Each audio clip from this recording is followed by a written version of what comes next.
Minha cara, minha nobre família brasileira, nada melhor do que o tempo para curar todos os nossos males. Concorda comigo? Porque o tempo é tudo aquilo que você precisa para fazer a recuperação. Você faz uma cirurgia e aí o médico fala: bom, vou passar esse remédio aqui, mas você vai aguardar uma semana, um mês. E o tempo é que vai curando. Esse tempo que ninguém manda, correto? Então, eu quero falar com você hoje aqui sobre uma coisa. A coisa mais fácil que tem no mundo é você provocar um linchamento em alguém. Basta um grito dizendo: olha o ladrão! Quem correr vai apanhar. E algumas vezes, ou talvez na maioria das vezes, aquela pessoa nunca roubou nada. Isso acontece demais em qualquer canto. Principalmente se aquele que é chamado de ladrão é pobre, é preto ou é mulher, né? Enfim.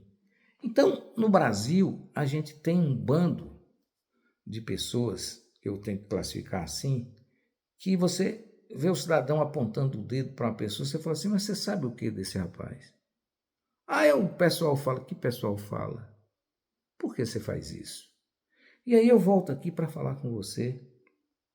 Será mesmo que eram pessoas de ilibada moral que colocaram o presidente Lula na cadeia? Será que era porque Lula tinha roubado? Porque até hoje nos grupos de WhatsApp ficam pessoas que não têm vergonha na cara e ficam chamando Lula de ladrão. Outros dizem: roubou milhões, a família está toda rica com milhões e milhões e milhões. Porque é fácil falar em milhões, né? Eu tive um amigo aqui em Vitória da Conquista que ele falava comigo: Paulo Nunes, não fala que foi R$ 1.000, fala assim 1 milhão, porque dá uma noção que você recebeu muito dinheiro. Brincadeira, né? Então, meus amigos e minhas amigas, o que é que acontece a rigor na questão Lula? Lula é a representação da soberania do Brasil. E resta provado agora que muitas pessoas que nasceram no Brasil, mas que não são brasileiros. Mas eu não estou falando isso porque o cidadão é de outro país. Eu estou falando por serem traidores da pátria.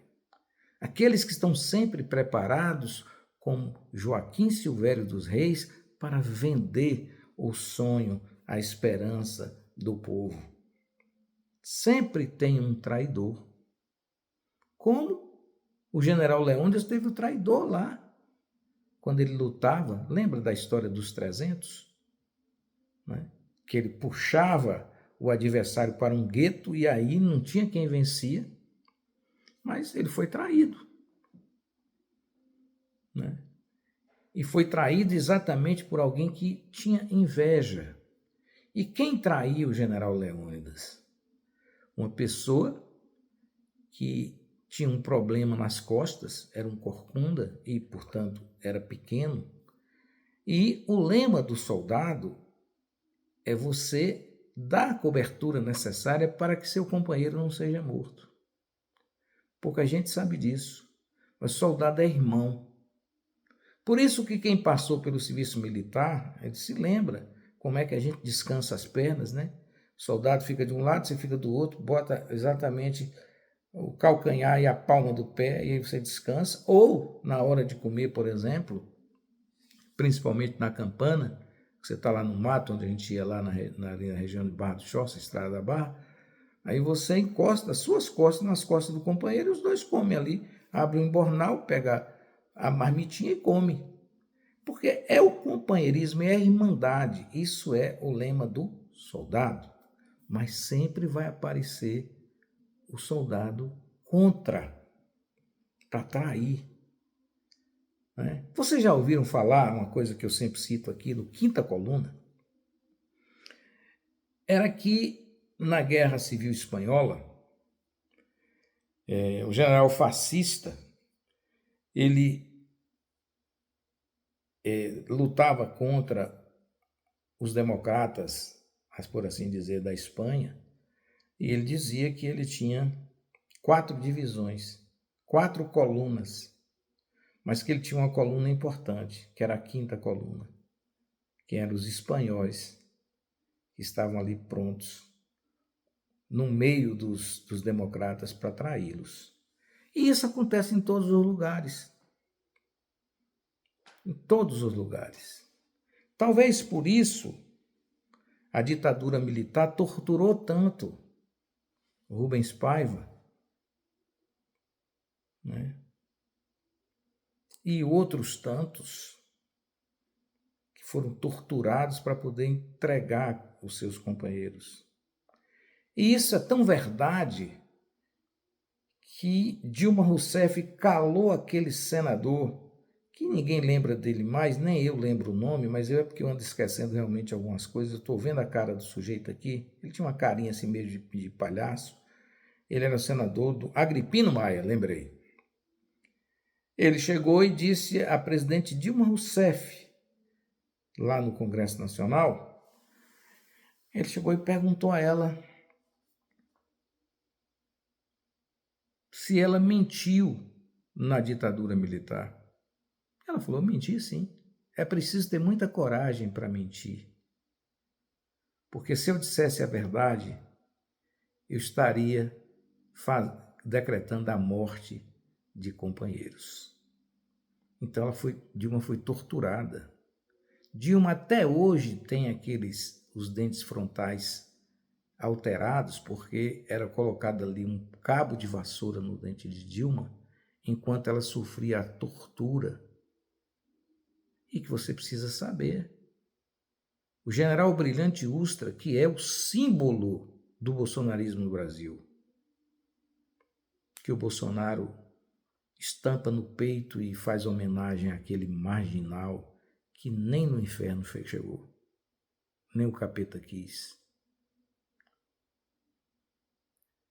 Esse homem colocava colocava um pedaço de queijo na vagina das mulheres e colocava um rato. Fazia isso também no ânus. Todo respeito ao YouTube, se quiser cortar o vídeo, corta, mas eu tenho que falar a verdade. Então, diante dessa tortura, você fala o que não sabe, inclusive. Esse homem foi capaz de colocar 2 crianças, uma de 4 e 5 anos, para observar a mãe ser torturada, toda ensanguentada, nua, no DOPS de São Paulo. Esse foi o Brilhante Ustra. Eu pergunto a você, o que o filho de 4 anos e a menina de 5 tinha a ver com isso? E o pior, ligou para a família, para o marido, dizendo que a mãe ia ser libertada, que era para levar os filhos. Essa gente governou o Brasil durante 21 anos. Porque todos que governaram o Brasil concordaram com isso. Ou vocês se esqueceram que os documentos liberados pelos Estados Unidos tinha lá, no governo Geisel, a ordem de que era para matar aquele que fosse considerado perigoso, que lutava contra o governo, mas que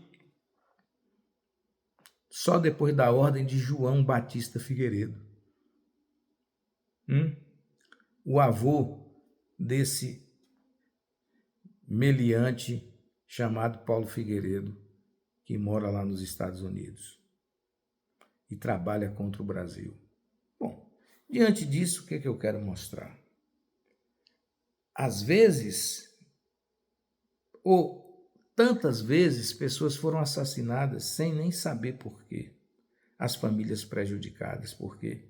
Porque a maledicência fica espalhando coisas pelos 4 cantos. E hoje, como no passado, se chamava uma pessoa de ladrão, para exatamente admoestar o sujeito. Ele botava 10, 15, 50 para falar, o cidadão virava ladrão. Né? Eu tenho conhecimento de um político baiano que chamou um deputado e disse a ele assim: você vai dizer que fulano de tal é ladrão. Aí o deputado falou: mas ele não é ladrão. Eu disse: exatamente. Se ele for, não vai doer nada. Agora, como ele não é, chama de ladrão que vai doer. Ponto. É assim que funciona. E aí, então, com Lula, o quê? Lula representava o quê? Um homem que simplesmente resolveu vários e vários problemas do Brasil em 8 anos. Imbatível. Saiu do governo com aprovação de 92%. Por quê? Porque tinha 87% de ótimo e bom e tinha 5% de regular.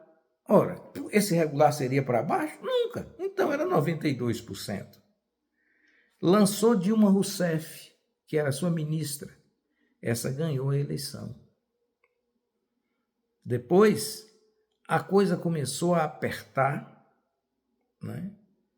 Situações do mundo inteiro de problemas econômicos.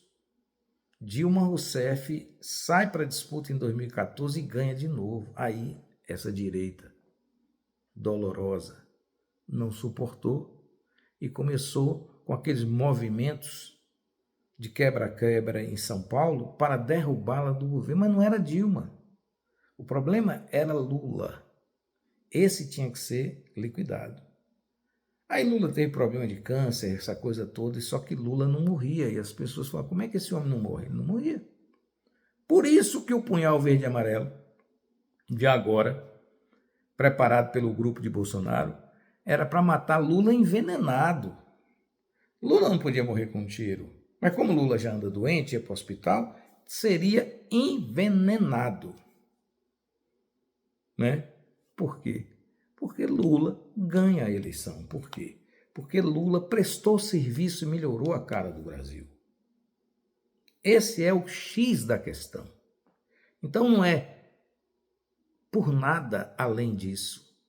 É porque existe um grupo gigantesco no Brasil que quer fazer alguma coisa pelo Brasil, mas a mínima coisa que não altera a ordem natural das coisas. Ou seja, você vai manter uma parte da população faminta para que essa seja uma mão de obra barata para você eternamente.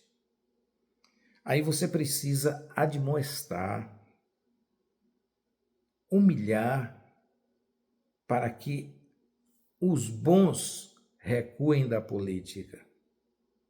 Esse é o grande problema. E aí, então, deram um golpe e derrubaram a presidente Dilma Rousseff. Diz que ela deu pedalada, gente. A pedalada consistiu em quê? Em pegar uma parte do dinheiro do governo, da Caixa Econômica e do Banco do Brasil para financiar os ricos. Você acha, por exemplo, que quem recebe 500 bilhões de reais para plantar e vender para fora do Brasil não gosta de Lula? Por quê, se ele faz isso? Porque quer isso, mas não quer que desse pedacinho de dinheiro saia o programa Pé de Meia para ajudar o mais pobre, saia o Bolsa Família, saia o Gás para Todos, que agora, o Água para Todos, a Agricultura Familiar, o ProUni, as universidades criadas e os institutos federais de educação, 600 no Brasil. Quando o presidente Lula assumiu, tinham 10. Então, essas pessoas não querem isso. Por quê? Permite que um pobre, um preto, seja médico, seja advogado, seja engenheiro, seja administrador de empresa, seja o que ele quiser ser, mas que tenha o seu trabalho qualificado e que você receba o pagamento. Então nós vivemos num país onde o bom para essa parte dessa gente ruim é que a empregada doméstica morra sem direito à previdência social. e que vá para a casa do patrão e trabalhe 10, 12 horas por dia e não seja computada hora extra. Teve um deputado que ele votou contra qualquer direito, e todo mundo viu, da empregada doméstica. Então tem um grupo de pessoas que tem que continuar sendo escravo no Brasil.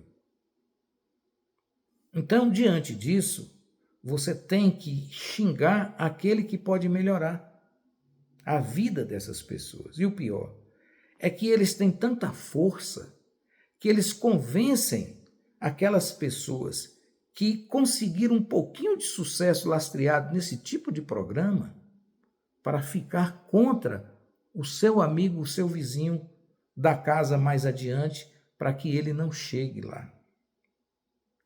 É a mais pura verdade. O cidadão come, bate na barriga e não quer que o outro coma. Ou, se comer, tem que comer 5%. Para garantir para o filho dele, para a mãe, para a mulher, para o papagaio, para o cachorro. Enfim, é assim que funciona. Então, essa mentalidade faz com que o cidadão queira porque queira tirar o presidente Lula do poder. Porque o que Lula representa? Lula representa, meus caros e minhas caras, a transposição das águas do Rio São Francisco, que é algo tão bom que o ex-presidente da República simplesmente chegou e inaugurou um trechinho pequeno que corresponde a 2% da obra e disse que foi ele que fez. Aí quando você vê um nordestino contra Lula, que eu falo Lula não é Lula pessoa, é o que ele representa. Aí dá nojo de ver gente no Rio Grande do Norte, no Maranhão, no Piauí, na Bahia, ficar chamando Lula de ladrão. Tenha santa paciência. A gente sabe que o cara não serve para nada, mas ele está convivendo com a gente. Você tem que engolir o sujeito ou a sujeita, né? Então, o que aconteceu a rigor? E eu vou mostrar para você aqui um videozinho sobre essa questão de como Lula foi preso e como os processos foram anulados, sim. Não tem esse negócio que não foi anulado, não. Foi anulado, sim. E digo, mas por que foi anulado? Porque tudo que começa errado não pode ter fim correto. Então, eu vou adiantar, disseram que Lula era dono de um tal de triplex. Por quê? Que quem construiu o triplex teve o triplex de volta? Depois leiloou. Onde a esposa de Lula tinha uma cota que correspondia a R$86 mil. Como qualquer um comprou aí casa do Inocop, casa do Bem Querer, essas coisas assim. Eu, inclusive, tinha lá uma casa nesse sentido. Você pagava, quando construía, já entrava lá e tal, era assim. Bom, depois veio a história do sítio. Gente, como é que você compra, um cidadão compra um sítio em 2008, paga em 10 prestações. Quem vendeu, recebeu o cheque, compensou, ou abriram o processo, todos os cheques foram colocados como compensados, o cara era o dono, aí não, você não é dono não, porque Lula está frequentando, tem um pedalinho que custa 5 tempos, um pedalinho de alumínio, que é dos netos de Lula, o cara não leva nada para o sítio, entendeu?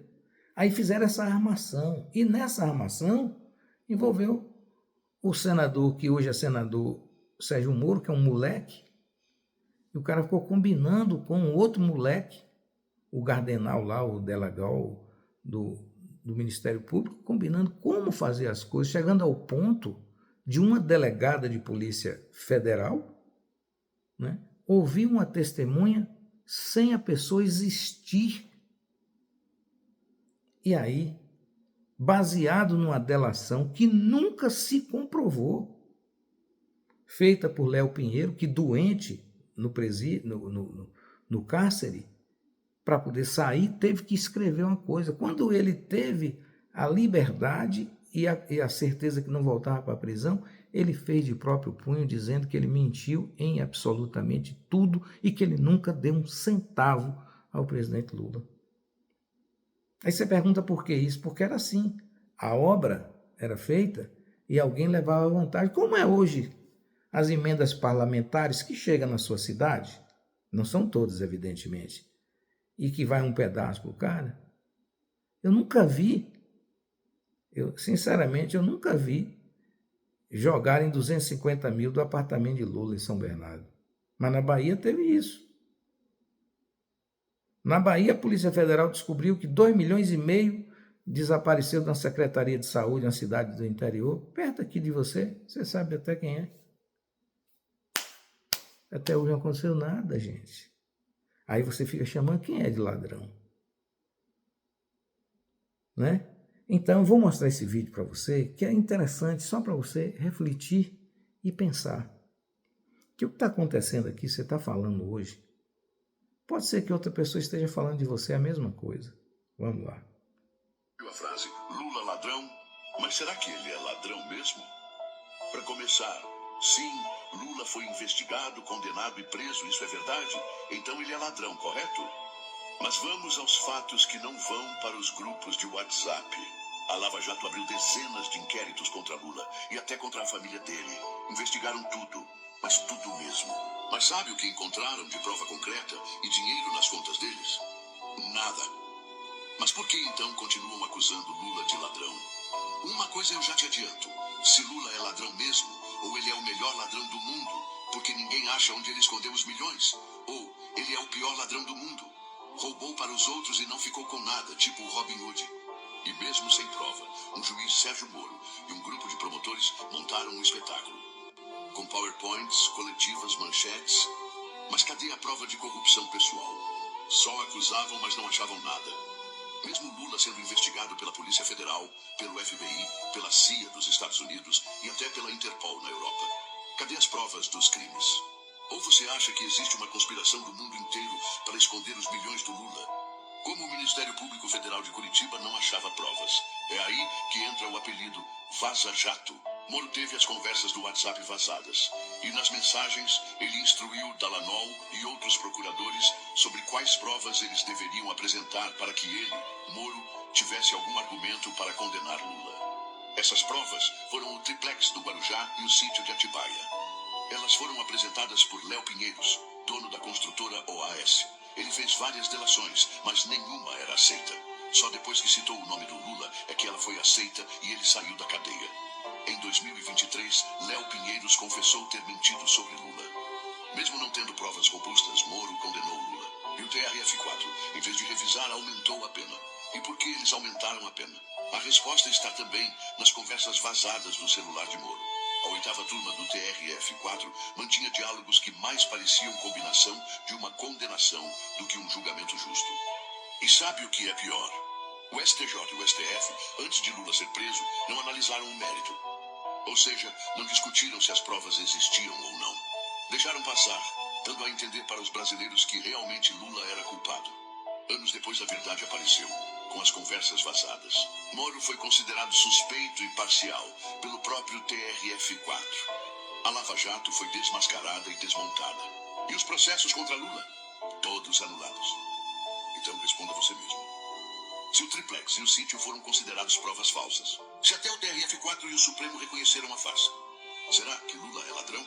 Ou será que a Lava Jato foi uma tentativa de tirarem a democracia e a esquerda do poder? Pense nisso antes de repetir uma frase feita.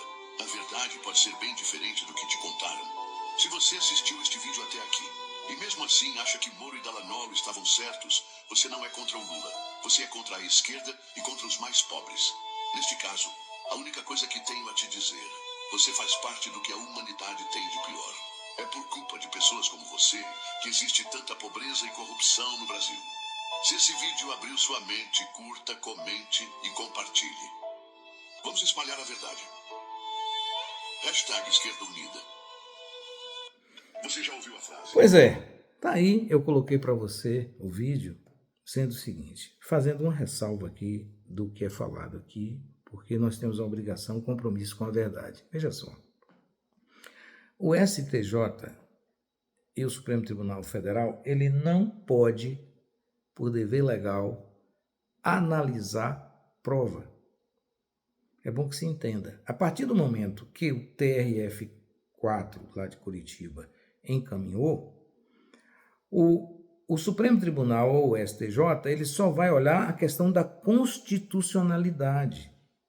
Então, para os efeitos, o que o TRF4 e o que o Sérgio Moro fez é considerado legal, sem entrar no mérito, porque as provas não são analisadas, mas é pelo próprio ordenamento jurídico do país. Ele falou aí, mas eu tenho que colocar a verdade. Então, o que aconteceu a rigor? Foi que essa vaza-jato, quando veio, aí explodiu no país e onde foi visto as conversas do Sérgio Moro.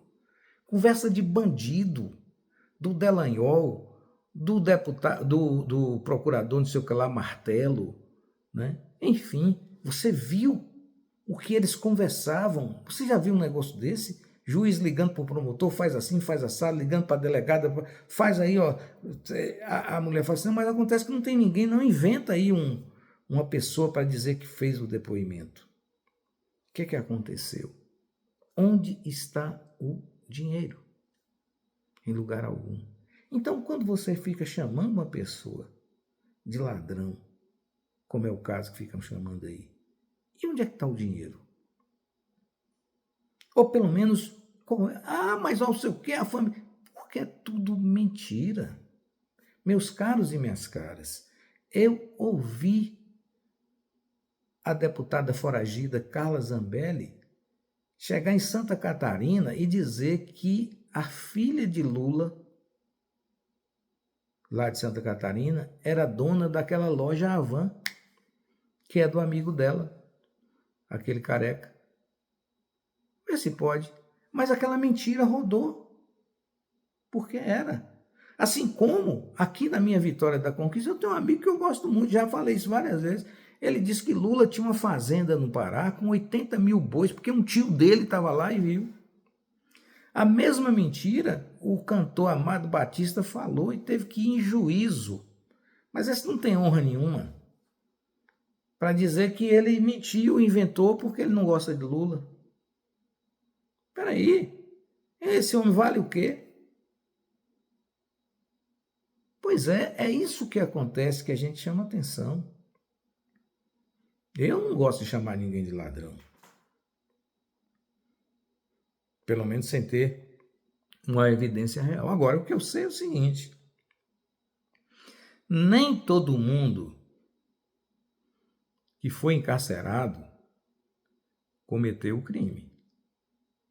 Isso eu sei.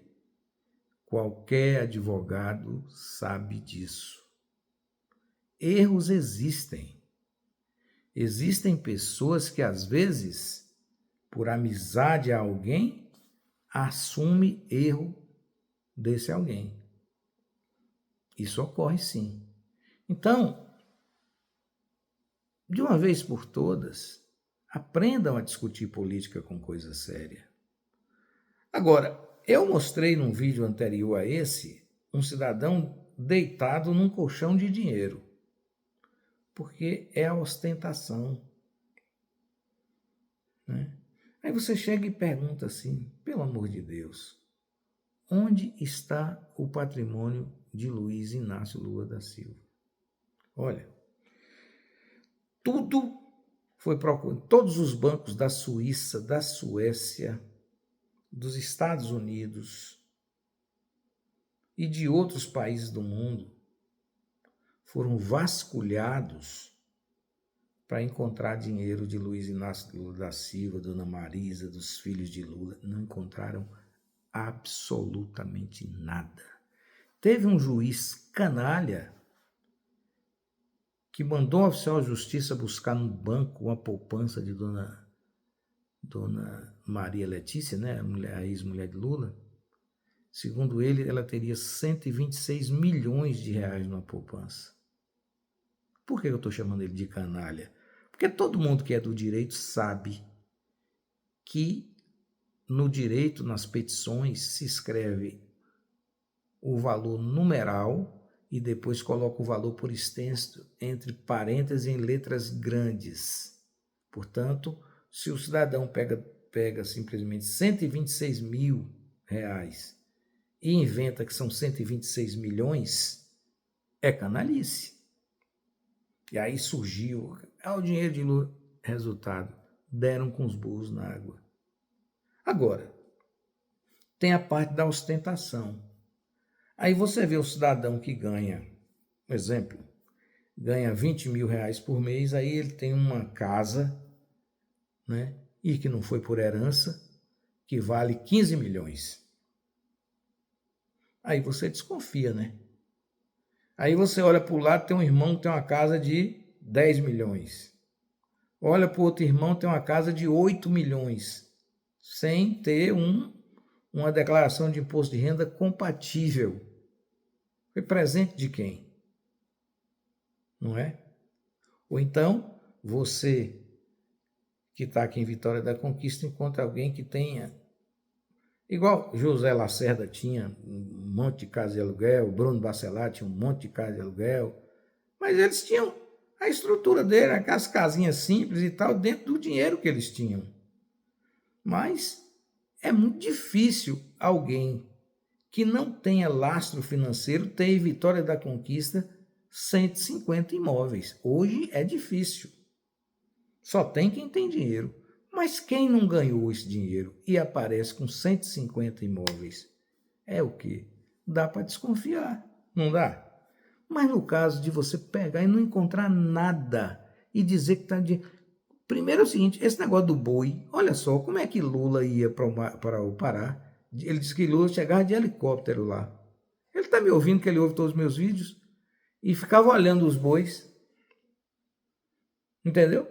Eu só conheço uma pessoa aqui em Vitória da Conquista que queria que alguém cuidasse da fazenda dele, só para ele olhar os bois, que é José Vieira, advogado, meu amigo.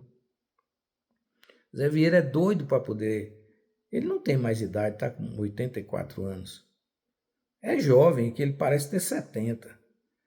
Mas ele é doido para poder ter que a fazenda dele seja, alguém mexa lá. Ele tem a fazenda. O problema é que a filha não quer a fazenda, o genro não quer a fazenda, ele não tem mais idade e ele fica procurando uma pessoa para ficar na fazenda dele e ninguém quer. O que é mais engraçado de tudo isso, que eu tenho um amigo chamado Urande. Eu falei, Urande, vem aqui. Urande é um cara assim, todo muito inteligente e tal. Ele chegou, e Zé Vieira chegou para ele, pediu a Urande, rapaz, você vai lá, toma conta da fazenda e tal. Aí Zé Vieira queixou para mim, rapaz, falei com o Urande não quer a fazenda. O Urande é um rapaz aqui do Salão Bahia. Aí o Urande chegou para mim e disse, eu não quero aquela fazenda dele não, só tem pedra e cobra. Mas não é assim, tem a fazenda. O problema é que ele falou comigo, o próprio Zé Vieira, ô Paulo, eu queria, rapaz. Ficava lá os boizinhos, só para eu olhar, eu só queria olhar, ia lá uma vez por semana, olhava. Porque ele gosta, mas não tem mais pique para fazer e não tem ninguém para tomar conta. Só nesse caso. Mas aí esse amigo meu de Conquista, que Lula ia lá e olhava os 80 mil bois. 80 mil bois. Que um tio dele falou para ele. E que era verdade. Entendeu? Dá para você entender isso, porque que é ruim ficar chamando os outros de ladrão? Então, não custa nada você tomar um pouquinho de vergonha na cara, viu? Respeito é bom e eu gosto. Bom dia.